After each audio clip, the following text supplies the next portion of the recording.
Before we get into the money talk, because I think we're in a, I keep saying this, in a inflection point in our history. I think we're in a particular time. History keeps repeating itself. And I've been thinking about this as I'm developing, what comes next. Black people tend to not thrive, but we seize opportunities. And I think about, after World War One, there were so many thriving black communities throughout the country. Most famously, of course, Greenwood, Tulsa, Oklahoma. I think about Robert Church, who built Beale Street through real estate. J.B. Stratford, who built Greenwood through real estate in a tough time. Yep. Jim Crow, right after slavery, they abandoned, any kind of reconstruction, but somehow we figured out how to build all of these thriving communities. Where are we now?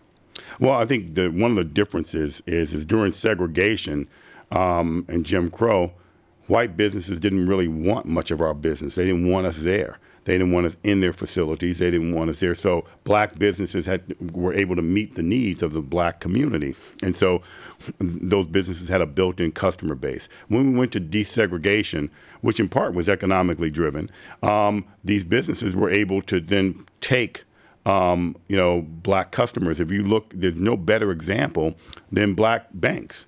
Think about during segregation, how many black banks there were around the country. And then when the big banks saw that opportunity, they began to take that customer base, and we saw an erosion of black banks. And so I think what happened is during post-civil rights movement, there was a big quest politically to economically empower black businesses and black entrepreneurs and black people as a whole. And so in part, that's because the mayors of these major cities came out of the civil rights movement. So they knew what they were fighting for. They knew how hard it was to fight through. And they were committed to an agenda, not trying to keep a job. I was mentored by Marion Barry, the mayor of Washington, D.C. And when I mention him, a lot of times people laugh.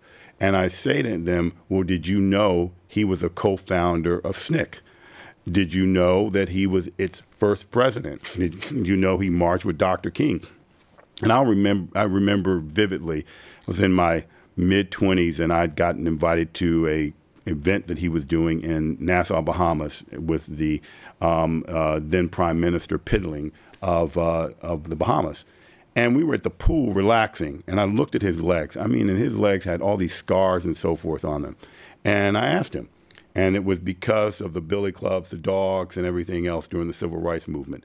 So as I got to know him, and I knew him since I was 14, he was always about moving the economic agenda forward for black people. And he was convinced, as was Maynard Jackson and Harold Washington and others, that economic empowerment was the last frontier for civil rights. And we could not be free until we had economic equality.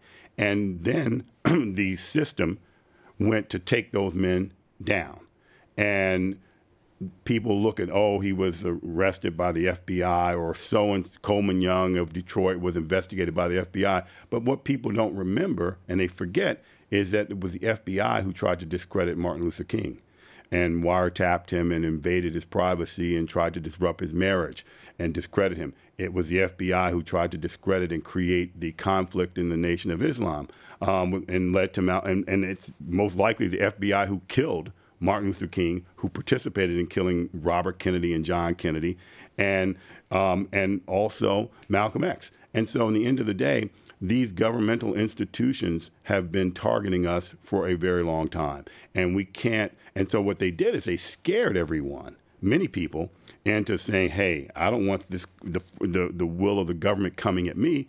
And the new generation of politicians didn't have the appetite for the fight that the Andrew Youngs had when Andrew was mayor of, Atlanta, and Coleman Young of Detroit, because they had fought to get the basic civil rights that we enjoy today. And those were hard-fought battles where the country was against them, and the infrastructure and the police and our relationship with the police was that they were being used to impede our progress. And so when I look at that, I see that we have lost our way, and that our politicians have lost a sense of what their purpose is.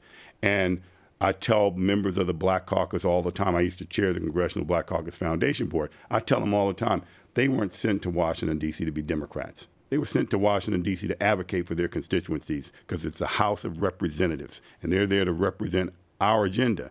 And if your constituency is black, then if you leave there or you stay in Washington, D.C., and your constituents are no better off economically, then you failed. And I think that's the challenge, as opposed to, they've all now tried, many elected officials in our community have tried to become part of the establishment. Marion, Coleman Young, Andrew Young, Sharp James, they all knew they were outsiders, and they embraced it. I know. As I fight so hard on these airways for the Gary Chambers and the Mandela Barnes and the Cory Bushes and the Bookers, not Cory Booker. They're not winning. What Cory Bush is in. I hope, but I look at Malcolm Kenyatta, in Pennsylvania, they had an opportunity. Yep. I feel like we have now been disillusioned because we've had 40, 50 years of politicians to do absolutely nothing to show for it. But we keep sending them to Washington. And I'm like, if you're 80, you've been there for 40 years and your neighborhood's still bad. Right. I used to drive through Harlem and it's like, Charlie Rangel, you've been in Congress for 40 years. And it took, economic development from Time Warner and others to come in and build up Harlem and Magic Johnson. I think we're fatigued too. So in the 50s and 60s, we were energized because we were getting our asses whooped. And so we were electing people who were going to fight for us. And then that happened. And then we had a reign of people who did nothing, and now we're tired. So how do we re-energize ourselves to get in the fight again? Well, I think we have to, first of all, focus on the fact that the American dream or the concept of the American dream is just as accessible to us, but we have to hold people accountable for it. So what the difference was, I spent my last 2 years of high school as a page on Capitol Hill and an intern for John Conyers and Charlie Rangel. And what happened is that the founding members of the Black Caucus had an agenda. The mayors of these cities had agendas back then. And now there's really no big agenda. It's a self-focused agenda. And I think we as Black Americans need to practice, our politics in the same way that Henry Kissinger practiced foreign policy for this country. Henry Kissinger would always say, America has no permanent friends, no permanent enemies, just permanent interests. And my view of that is that we have to do business with anyone who's going to move our agenda forward. And we cannot be blindly Democratic. We need to make the Democratic Party work for, our support. Every constituency group that has backed the Democratic Party in the last 2 decades has gotten what they wanted, except us. We can't even get the federal government pension system to have one black asset manager. What? And that's controlled by the President of the United States. There's not one? No, not one. Don Peebles. Okay. Here, you have the power. What should be the top 3 agenda items that we all across the board agree? Because, we don't have to agree. We have to agree on some things. All right. What should be the top 3 agenda items that we ask of every single person that wants our vote? Economic empowerment. Number one thing that we What does that mean? Well, fair access to capital. So let's give you an example. There right now is $69 trillion invested in private equity and venture capital. $69 trillion. So that's the seed money to start people in businesses and start entrepreneurs and grow their businesses. Out of that $69 trillion, less than 1.3% is invested in firms founded or run by women and people of color combined. So that means that 98.7% of all venture capital and private equity money goes to white men.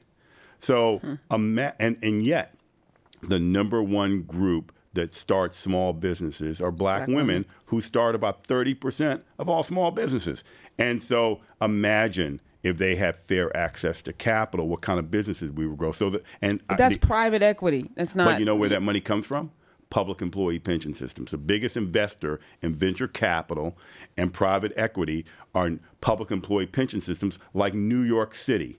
And I was actually speaking with the comptroller of New York City. I met with him yesterday about this issue. That they've got to change how capital is allocated. New York State, the second largest pension system in the United States at almost $300 billion. So these public employee CalPERS, CalSTRS, Texas teachers, Connecticut, Illinois, Chicago, LA County, these public employee pension systems put in trillions of dollars into venture capital and private equity.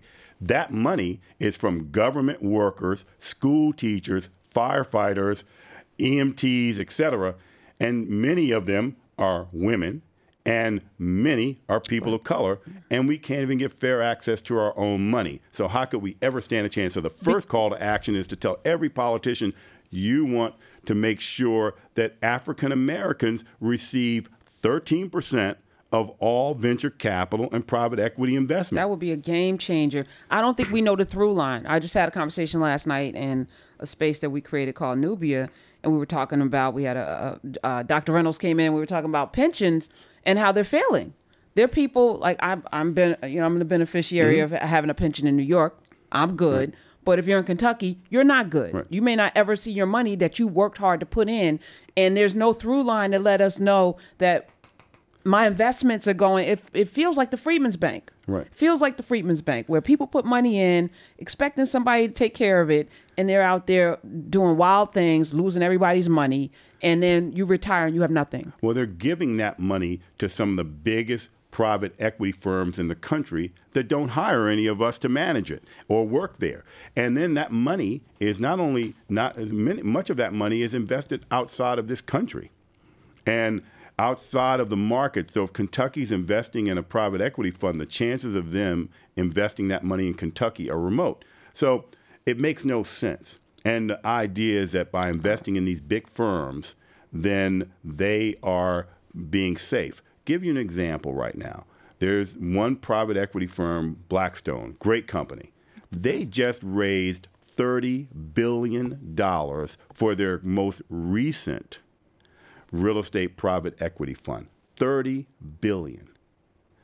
And now there is not one black-owned real estate asset management firm managing $1 billion. Not one. Not one.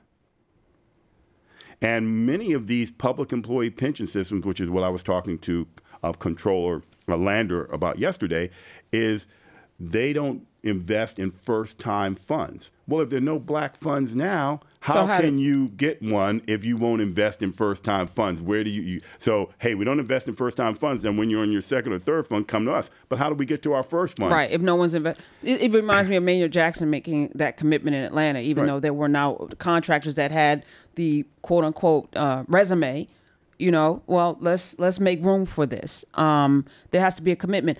I'm asking because I know you talk to a lot of civil rights leaders. Do they know this information, Don Peebles? Some do, but they're not as focused. The political leaders today are in the same business as many other politicians. They're distracting. But I'm talking civil rights leaders, not politicians. Yeah, I think the one person that I will say understands this is Reverend Sharpton. Reverend Sharpton has quietly made it a point of challenging these pension systems.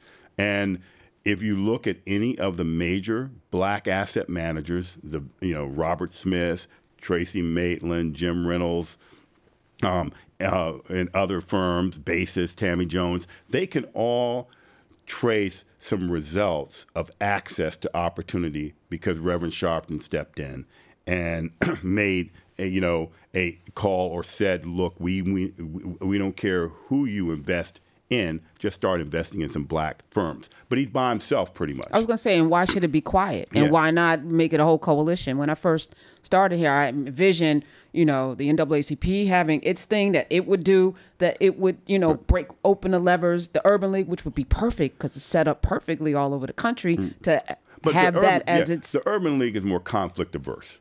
I mean, the reality is when Whitney M. Young founded it, it was more to be inside the boardroom as opposed to outside.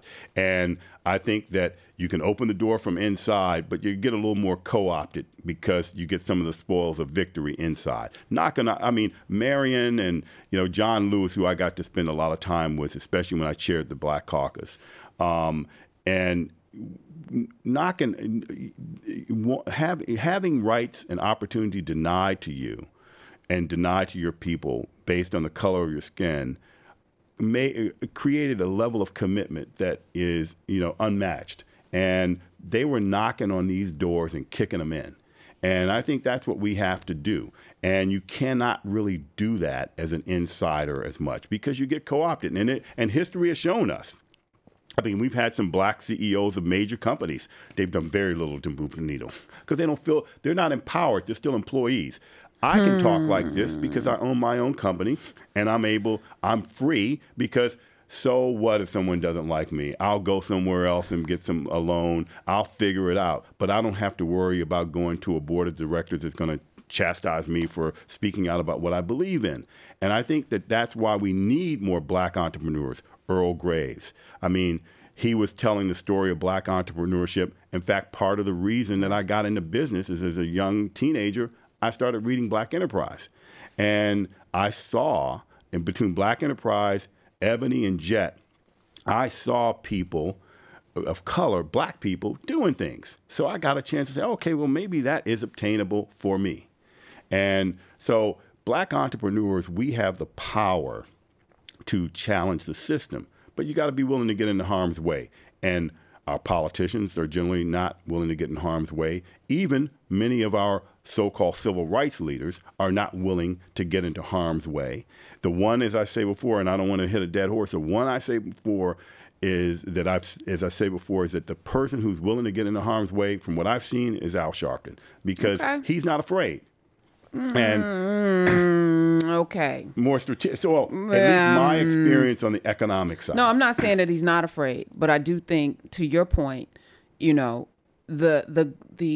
basking in the sun, to be in the spotlight and to have the money, especially when you don't come from money, I think is very intoxicating. I think people know that, right? Yep. And I think the value of being uncompromisable, is a rarity. Mm-hmm. To have the kind of freedom you have is a rarity, but you have nothing to lose. You have billions of dollars and access to it. I have something to lose, but if you're not willing to fight for something, then what do you stand for? And I'm here, frankly, because Marion Barry gave me an opportunity early in my career. He was there because he fought through the civil rights movement with so many others. And so it would be a dereliction of duty for me to sit back and say nothing. And that's why I've been on these issues for a very long time. I mean, we're here. Now, there was no indictment. I'm saying you are at a place now where you are free, which you said out of your mouth. There's so many people who are not free and they're still fighting and or don't have the financial freedom. Right. And my goal is for everyone to have financial freedom, because I think this is the key here. Mm-hmm. I just wish that when people got the money that they didn't then like I got mine now, close the door. Right. I feel like that's happening less and less. So I'm grateful for the time period that we're in as well. But I wanted to ask you again, the three things, the agenda. Okay, economic empowerment. My dad was a Republican for most of his life. As were most African Americans until 1960 election. He was a Nixon-Reagan Republican strategically, and we would have these conversations. But Nixon did a lot people don't talk about, because the pastors at the time put a lot of pressure on him. It was a lot of economic development in the Nixon administration. As much as he flooded our communities with drugs and criminalized us and demonized us, there was also this other side, and James Brown was, so it was interesting. To your point, we have to be mature enough to work whatever the system is that's there and get all of the things we need to get out of them. So after economic empowerment, what else should we be pressing for? By the way, what you said in terms of being willing to do business with people, if I only did business with people I liked and I agreed with, I'd be out of business. And it was Nixon who created the Small Business Administration and the Minority business Yep. administration, and ultimately it was dismantled, not by Reagan but by Clinton, and so and by the way, I tried to tell members of Congress, because I'm a real estate developer in New York. I know Donald Trump, and he's very transactional. So I asked them, and I challenged him. So is our black economic agenda on hold for 4 years? Is that what we're doing? Because you need to go and tell the constituencies that, or you need to go and make a deal by deal basis. Know your counterparty. Know that he's transactional. You give him something he wants in exchange for something we want, and you can advance our agenda. You can advance our agenda economically. Go to him and tell him that you want the federal government employee pension system to have 10% of his money with black asset managers, and he will tell you he will do it, and he wants this. And you negotiate. But instead, they followed the Democratic Party line, used our community as pawns. So I think the next thing is political awareness, because we don't have enough capital to determine most outcomes politically, but we have enough votes. Joe Biden would be sitting in his home in Rehoboth Beach in Delaware looking out at the ocean if it wasn't for black voters. We delivered Pennsylvania for him. We delivered North Carolina for him. Georgia for him. We delivered Michigan for him. I mean, so he would be a private citizen. So what do we get for that? We gave him the nomination. South Carolina saved him. But not to ask to only accept Juneteenth don't give Don Peebles hey, you're gonna get me started. This is it. But that's the politics of pacification. So who's the ask? So I think the ask is that we need to tell our politicians, one, get the job done. And if you don't get the job done quickly, we're going to get rid of you. Who's delivering that message? Because I feel like whoever is in his ear, they are not telling him the urgency of now. Oh, you mean the president? Yeah, who is it? Is it Vice President Kamala Harris? Is it Cory Booker? Like who's the one? Is it Reverend Al Sharpton? Who's the one that's going to tell him, or else? Well, think about this. And I mean, again, if you look at the mandatory sentencing legislation that incarcerated so many black men and women, who was the floor leader of it? Joe Biden in the U.S. Senate. The 1994 crime bill, who was the floor leader? Joe Biden. When the speech he gave on the floor, where he's the one who was a super predator, he's the one who coined that phrase. He was the one who said he didn't care about whether they grew up without a father and the like. He was worried about them hitting his mother or his wife over the head. Now, that man thinking that way, we all can evolve. But can he see us as an economic powerhouse or a community that aspires aspirationally? So he ain't going to do it himself. And I think, but as long as our members of Congress can be pacified with Juneteenth and a photo op, we're never going to get anything done. Because in politics, it's just like business. Nobody gives you anything. You got to go in there and demand it, trade for it, or take it. But the first thing you got to do is ask for it. And our politicians don't know how to ask. So we got to tell them, serve us or get out. It's not enough to show up and give us a few hugs. It's not enough to, send us some turkeys. Was it ever enough? It was never enough, though. It was never enough. But we as a community, and I'm happy to see that, the younger generation, the millennials, the Generation X and so forth are thinking differently. But I know from my father and my grandparents were treated so badly, to just be in an environment where people would be treating them nicely, people of stature, Congress people and so forth, treating them nicely, or seeing one of us in those positions, that was enough because they never thought it could happen. And then my generation, mine is, okay, well, hey, we're getting our opportunities now. Let's not rock the boat. But there are not enough opportunities to go around. And it's no longer, I hate this nonsense about, hey, I'm the first black person to develop a hotel, or I'm the largest black developer, or any of that stuff. I want to be one of the largest developers in the country. And the standard, we can't just have one of us be successful. We got to have armies of us to be successful. And that only happens if we're going to say that we want more. And so that's the second call to action, is political awareness and challenging the system. mean these liberal far left politics that are happening would not be possible without us backing them up. There are 55 or 56 black members of Congress right now, the largest bloc in the Democratic, caucus. We can pick the speaker. We can do anything we want right now, but we got to be willing to rock the boat. And there's not a lot of boat rockers up there. Don Peebles is here. Excuse me. Roy Don Peebles, chairman and CEO of the Peebles Corporation. He just dropped a couple of the Peebles principles on us just now. He has a book. You also are developing, people need to know this, across the street from the Javits Center, the largest skyscraper in the country? Western Hemisphere. Oh, I'm sorry. Okay. I'm sorry, please. And you're bringing in a black, not just you, the developer, builder, McKissick, right? Mm-hmm. Her firm.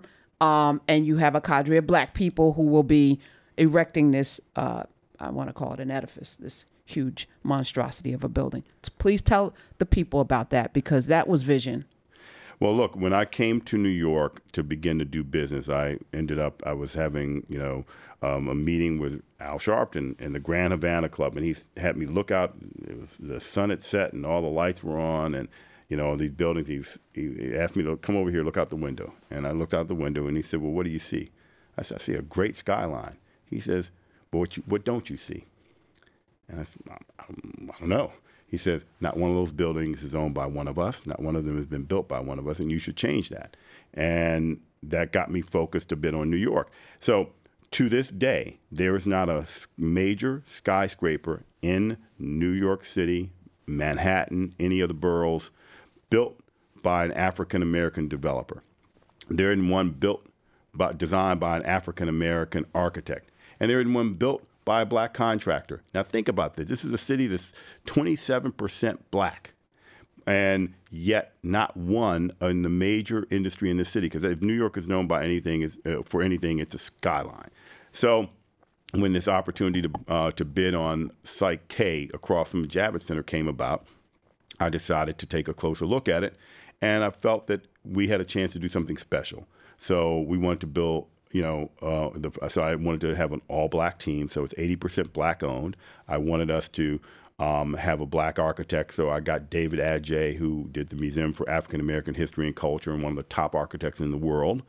And I wanted to have a black contractor and construction company, and so Cheryl McKissick, who's been my friend for 42 plus years, I called her, and I not only wanted her to be the contractor, I wanted her to be an owner in the project as well. And so we assembled this great team, and then David came back with a design. It was about 1,200, 1,300 feet tall. And I asked, what was the tallest building in New York City? And it was One World Trade. And so I said, let's build the tallest building on the roof line of any building in the Western Hemisphere, and then we'll, on the spire, the little post that goes up, the metal post, we'll make ours shorter than One World Trade. And so the idea was that we're going to do something that's first, and it's going to be groundbreaking. Let's make it a statement that it's the best and the tallest and the biggest. And so we proposed that and submitted our proposal, offered to pay the state more money than anybody else and build the most visionary project. And then Andrew Cuomo left office in the middle of the process, and ultimately Governor Hochul chose to cancel the RFP, and they're planning to reissue it. And one of the things that happened, which was really a little alarming to me, when you do these public-private projects, you go out into the communities and you present to what's called community boards. So our team went out to present to this community board, and it turns out that the chairman of that board made a comment. And, I'm not going to have it exact, but pretty much paraphrasing. He said, "You all are spending too much time worrying about black people. Black people aren't the only poor people in New York." And I didn't think, I've gotten offensive comments my whole life. So when they told me about it, I said, look, let's just move on and get our project, win our project. Turned out that person opposed us because we weren't building affordable housing. Now, he wasn't talking about affordable housing for black people. He was talking about affordable housing for people like him, white men who were making $100,000, $150,000 a year.